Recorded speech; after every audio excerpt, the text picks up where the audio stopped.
Welcome to Adventures in Food. I'm Howard Baltazar, and today I'm going to show you how I make lemon curd in a Vitamix. The first time I made lemon curd the traditional way on top of the stove, I swore I would never do it again. It's just so much work, the tempering of the eggs, the stirring, lowering the heat, raising the heat, just making sure that the heat was just right. I said, no more. But then I discovered you can make it in a Vitamix, and it is amazing. It is one of those, put everything in the blender container, turn it on, and about 7 minutes later, you have lemon curd. Come along with me while I show you how it's done. The first thing you'll want to do is gather all of your ingredients, and it starts with 5 large eggs, 1 cup of sugar, 8 tablespoons of butter, which is 1 stick, a half a cup of lemon juice, which is the juice from 3 large lemons, and the zest from 3 lemons. Place the 5 eggs in the blender container. Follow that up with the 1 cup of sugar,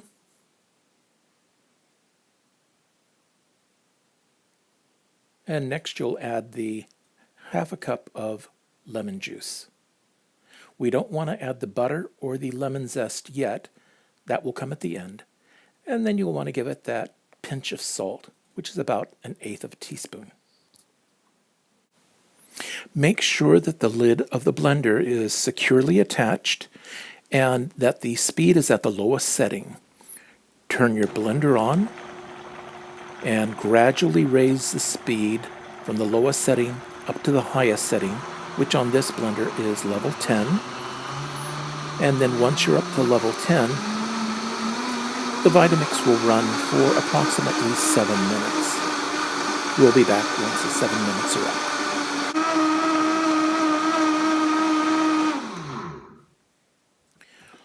You'll want to remove the container lid.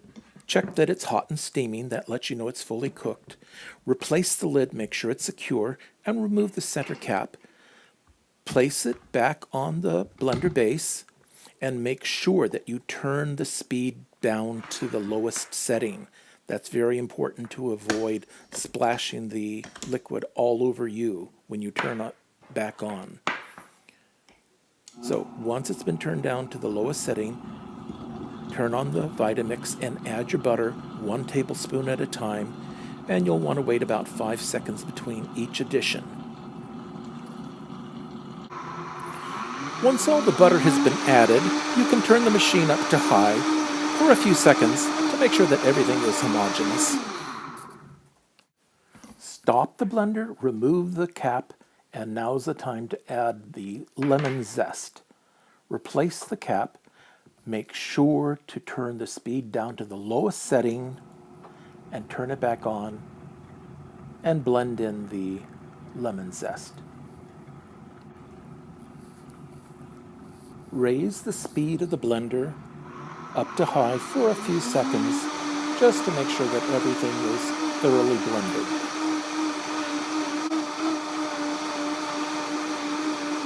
Stop the blender and remove it from the base and remove the lid.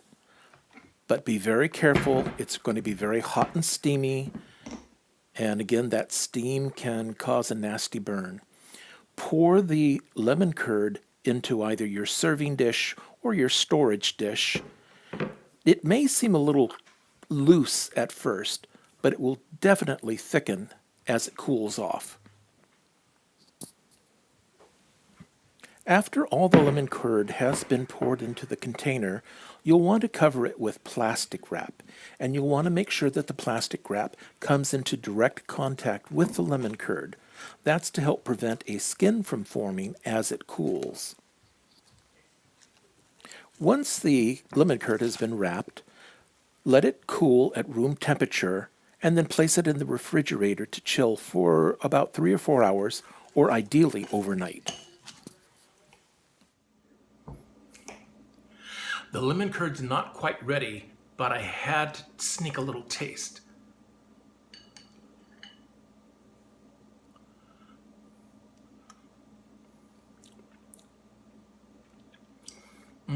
it's so creamy and smooth. The lemon is just right with that hint of lemon zest, and it's not too sweet and just thick enough. You can fill a tart with it. You can spread this on scones. You can just eat it like a pudding. Give it a try. I know you'll enjoy it. Thank you. If you've enjoyed this video, please subscribe, give it a thumbs up, and leave a comment below. Thank you for joining me, and I hope to see you next time. Bye-bye.